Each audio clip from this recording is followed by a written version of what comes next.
Fang Quanshui is in her office, going through a laptop. Fang Daxang walks in and asks her how things are going as the new head of the Fang family. She doesn't reply, so Fang Daxang asks her what it is. So she shows him a list of Fang Chunyi's contacts before his betrayal. Almost all of them are related to the Cayenne family. She also says that many hunters who currently serve the Fang family are actually moles installed by him. Suddenly, Fang Daxang hits Fang Quanshui's neck and takes something out, and she asks him what is wrong. A hand is seen with a bug on it. Someone left a bug that couldn't have been detected if it weren't for an S-tier hunter with exceptional vision. Yin Yangshan's trip to the unclaimed dungeons is exposed. A man tells him to follow him if he is going to take on the unclaimed dungeons. He then says that Brother Dao will be the mole since he has never shown himself in front of Yin Yangshan, and asks him to team up with Yin Yangshan and gain his trust. 3 others will play backup there. The man then asks Brother Dao to wait till Yin Yangshan gets tired from raiding the dungeons, and then tells him to strike him from the back with his S-tier power. He then told the 3 others to join in and destroy Yin Yangshan with Hijisheng and ask them to grab every single dungeon loot that they grinded. He thinks that this time he will make Yin Yangshan pay twice as much. He thinks that he has the advantage as they have 4 men, whereas Yangshan only has 2. After that, Hijisheng and Yin Yangshan are seen walking towards the site, and they enter the first site for the Western Dungeon. Hijisheng says that he has never come to the Western Dungeons before and thinks that it's better to team up with the local hunters,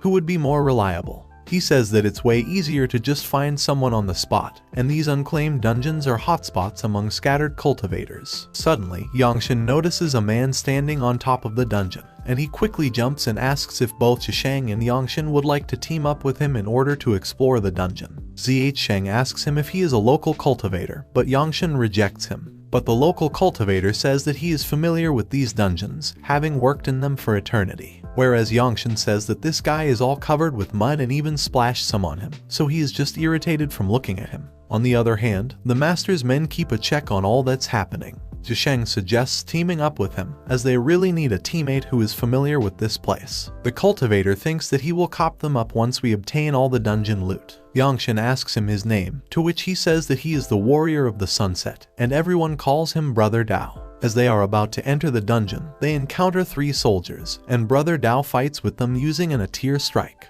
Brother Dao tells them that he has raided this dungeon before, and these sand soldiers will ceaselessly regenerate if their core isn't destroyed. He then shows Yangshan the core of the Yellow Sand Dungeon's mechanisms, the Nightmare Generator. He says that Keek, a wilted tree under the Nightmare Generator, is a hidden boss once you go for the core. Yangshan then goes to attack the soldiers, and Brother Dao feels that he should have gone for the Night Air instead. But Zhisheng says that he has never given up on a repeatable reward that easily. On the other hand, the master's men wonder why the 3 of them haven't come out yet. The girl then asks her teammate to get her an iced tea. Yangshan attacks the sand soldiers with full power and fights with them. Suddenly the reward falls off, and Brother Dao wonders if Yangshan is tired and asks when he will stop. To which Zhisheng replies that he won't stop unless the rewards stop spawning.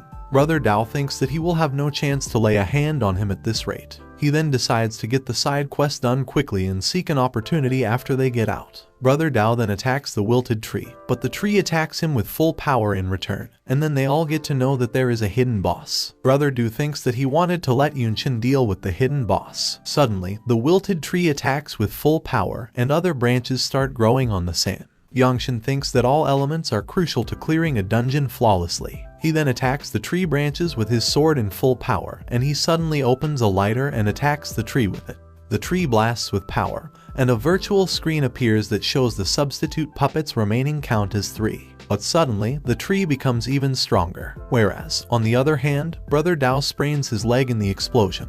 Brother Dao thanks Yangshan for saving his life, but he thinks that he got saved by the enemy. But then he thinks that he will help him against that strange tree to repay his kindness, as it is not a betrayal on young Master Fang. Just as the tree becomes stronger, Zhisheng observes that the boss is capable of both long-range and melee combat, and its defense is weak when it generates fireballs. They think the victory will be theirs if the timing is right. Zhisheng thinks that Brother Dao is a veteran in the western region.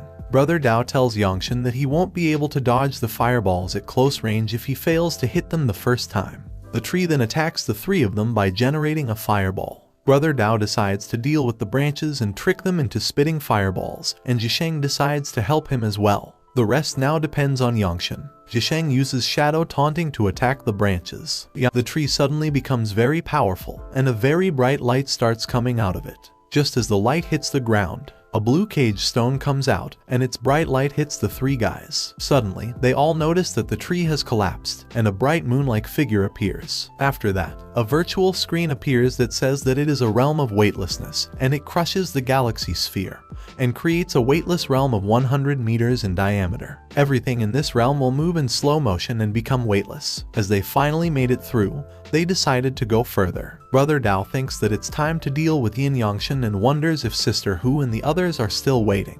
Yangshan then asks them to move to the next dungeon and says that he is going to clear every single dungeon in the western region. They then suddenly notice a huge dragon with wings on top of the next dungeon. A soldier is seen standing at the entry point, but they kill him and take his weapon along with them. Both Brother Dao and Zhisheng are shocked to see Yangshan going forward in his killing spree, as they didn't expect him to come this far. According to the map, their next destination should be the western border of this area's unclaimed dungeons, says Zhisheng. Yangshan feels that their journey to the west is coming to a perfect end. After that, they all arrive at the unclaimed dungeons, where they see a beautiful woman standing in front of a bunch of men. Suddenly, the dragon monster comes and attacks the people. He captures the beautiful girl and flies off. It turns out that she is Princess Jenny. Yangshan wonders what it was, and Zhisheng says that it seems like a cutscene from a video game but wonders why it would exist in the dungeons. A man then calls them warriors from the Outland and asks if they are willing to defeat the dragon and save the princess. The dragon puffs in anger, and Yangshan immediately runs to defeat him.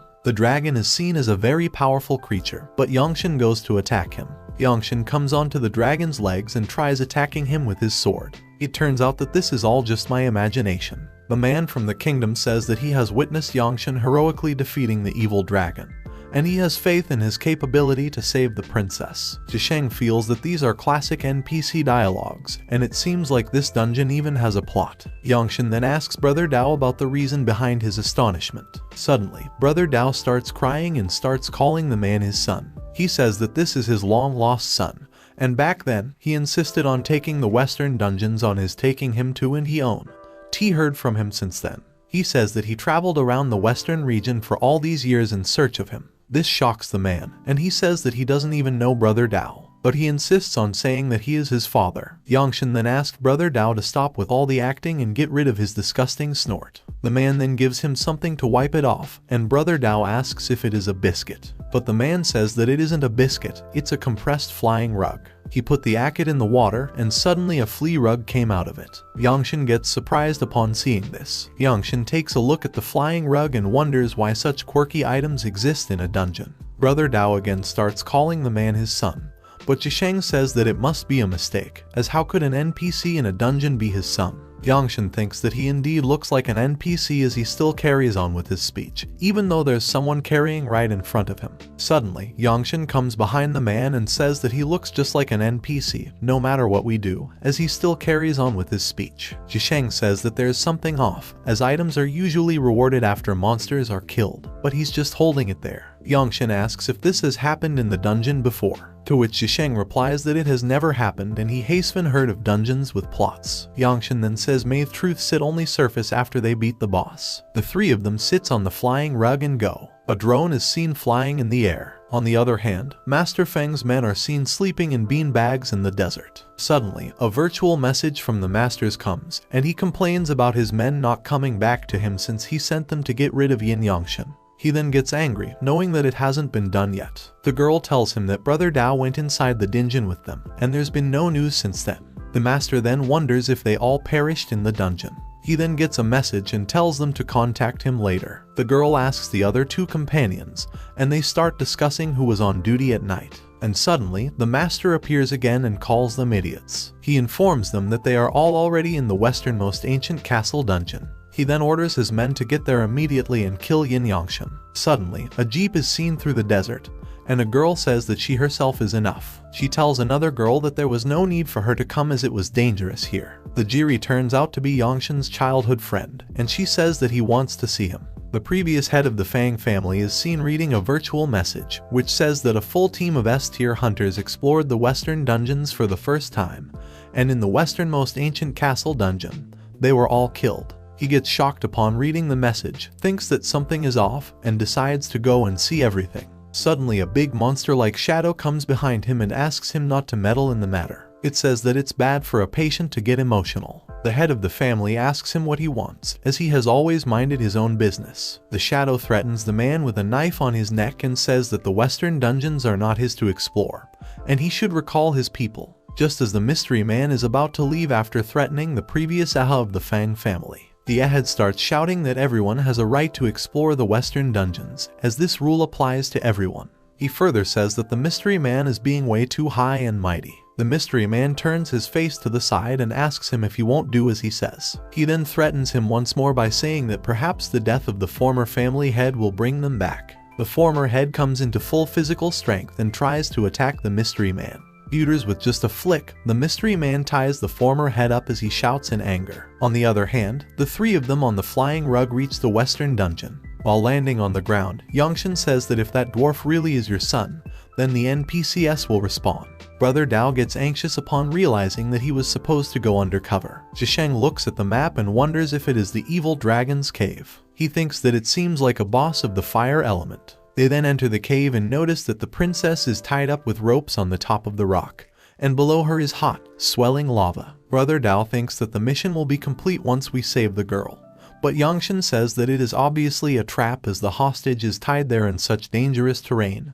They have no idea if she's alive, and there's no sight of enemies. Just as Brother Dao is about to walk, he immediately saves himself from falling into the lava. Then Zhisheng asks the princess if she is alright, whereas Yongshin throws a stone at her head to check. To which Zhisheng protests and asks him why he is abusing the hostage. Suddenly, the boss appears Yongshin and throws heavy fire from his mouth towards Yongshin and the other two men. Due to the fire, the rocks start collapsing, and it turns out that the rock below Zhisheng's feet cracks. Zhisheng falls from the cliff and asks for Yongshin's help. Yin Yongshin puts forward his hand for help, and Zhisheng somehow captures it. But Yongshin now also hangs on the cliff with one hand holding the rock and the other hand holding Zhisheng. The dragon sees this and comes to attack them again. After seeing this, Brother Dao thinks this can't be helped, as Yongshin saved his life after all. He attacks the dragon with his sword and pulls both of them up. The boss again comes to attack them, but Zhisheng attacks the dragon with the shadow taunt technique. Striking the arc on the dragon's head is his weakness. Just then, Yongshin goes up and hits the mark on his head with his sword.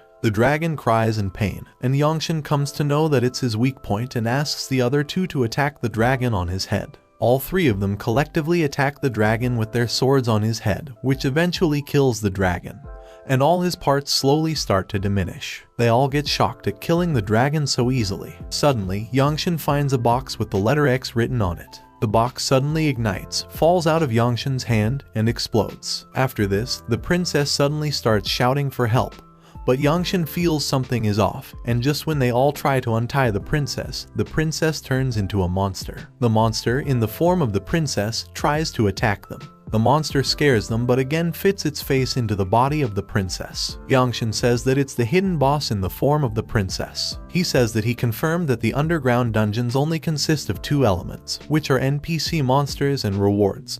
That's how a normal dungeon is structured. He says that the sudden appearance of a princess with a plot, as well as the boss dragon that doesn't give any reward upon death, doesn't make any sense at all. Brother Dao thinks that they are lucky to have Yongshin's OCD thinking. The boss says to Yongshin that he is the first one to detect his identity, and it is meticulous that he is able to reach this stage. It turns out the boss is an S-tier hidden boss, Chain Jenny. The boss then attacks Yongshin with a chain and throws a purple liquid from her mouth at Zhisheng. The poisonous liquid makes Zhisheng weak, and Brother Dao thinks that he owes one to Zhisheng. Yongshin observes that Jenny has one chain longer than the other. Zhisheng says that the long chain on her left hand is for ranged attacks, the short chain on her right hand is for close combat, and this is a powerful boss capable of both ranged and close combat. Brother Dao says that he can handle the ranged attacks, but Yongshin wonders what they should do about her toxic liquid. Yongshin asks Dao to release his attack to pin her left hand. Chain Jenny attacks Dao, but he counterattacks her with his sword and pins her hands. The boss starts rotating fast with her chains and again tries to attack Yongshin. Yangshan thinks that he luckily has a substitute with him to take the damage, which surprises the boss. Yangshan throws the miniature flying carpet received from the man towards the mouth of the boss, which closes her mouth. He then attacks her with his sword. Suddenly, Yangshan notices the X box he saw earlier, and then he suddenly notices a big door with X written on it opening. All three of them walk inside and notice people being held as hostages inside little containers. Yangshan wonders what kind of dungeon this is. Zhisheng looks at the map and says that this should be the West Dungeon's boundary, but he wonders where it leads. Brother Dao suddenly remembers that, many years ago, this used to be a free roaming area of the West Dungeon. When a country was in power, the Western Dungeon developed to this point. Further exploration was halted until the military of Country X took over this place. He further tells us that after transforming the local residents into NPCs, an experimental dungeon was created.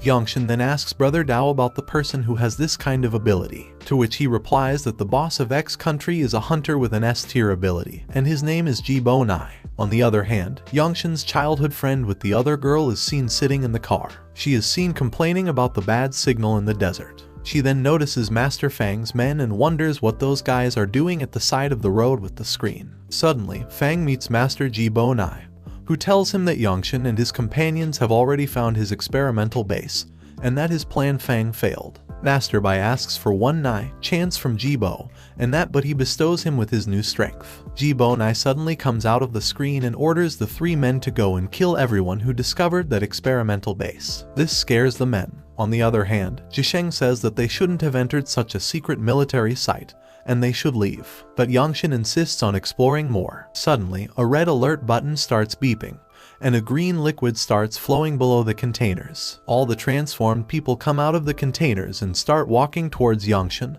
and his companions. They think that if they can't escape, they should better prepare to fight. Suddenly, they all notice a teleporter coming out of the roof from above, and Zhisheng says that this is X country's core technology. Brother Dao wonders if this is their dungeon completion reward. The teleporter opens, and another monster comes out of it. Brother Dao thinks about how Fang Chunyi has come here. He then thinks that maybe it's time to have a showdown with them, but then realizes that those two saved him and decides not to fight with them. Zhisheng then stops Yangshan from fighting Chunyi and says that he isn't the same as others and has been transformed. All transformed people release sparkling light from their eyes, and Brother Dao thinks that he has to find a way to save his son. He attacks his own son, which makes him faint, and then tries to take him away. Just after Fang Chunyi's eyes went red, the other guys went berserk. Yangshan then decides to take down Fang Chunyi but observes that his responses are slow. Fang Chunyi releases more power, which surprises Yangshan, and they both attack each other. He then realizes that Fang has become a monster. On the other hand, Jibo Nai is seen watching all of this and thinking that the current master of the Fang family is still very useful.